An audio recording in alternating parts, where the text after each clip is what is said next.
It's the apocalypse, Pete! Yelled Jacob as an explosion lit the skies. Downtown, which was close to Jacob, was suddenly and violently filled with screams and bright explosions. Already having flashbacks to World War II, Jacob began to panic even more when he saw people shambling about, going to and from the location of the explosions. Pete, his loyal old dog, growled feebly at the people passing by. They appeared to be walking corpses, and this became clear to Jacob after another bright explosion lit the area enough for his old eyes to see clear enough. Jacob turned for his door and yanked Pete's collar. The old hound went tumbling in with Jacob as he slammed the door shut and went about setting the various locks in his house.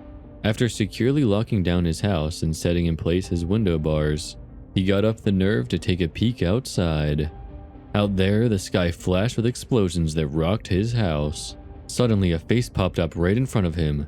Startled, he fell backwards and onto his coffee table. "I know you're in there, old man," the person outside groaned.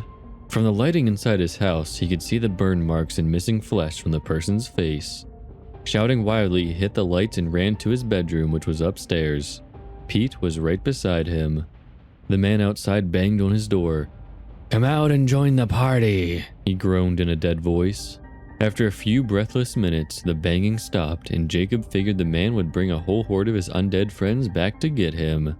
He reached inside his dresser drawer and moved away his socks, revealing a pistol.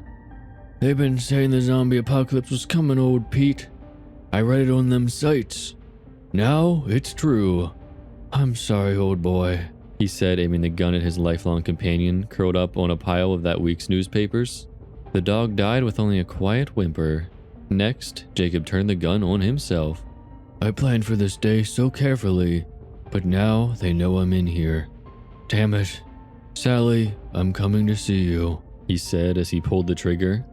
That was not his last thought, however. The very last thing that went through his mind in the last few moments while he was still alive and breathing was a headline on one of the newspapers under Pete. "Zombie costume party downtown Halloween night."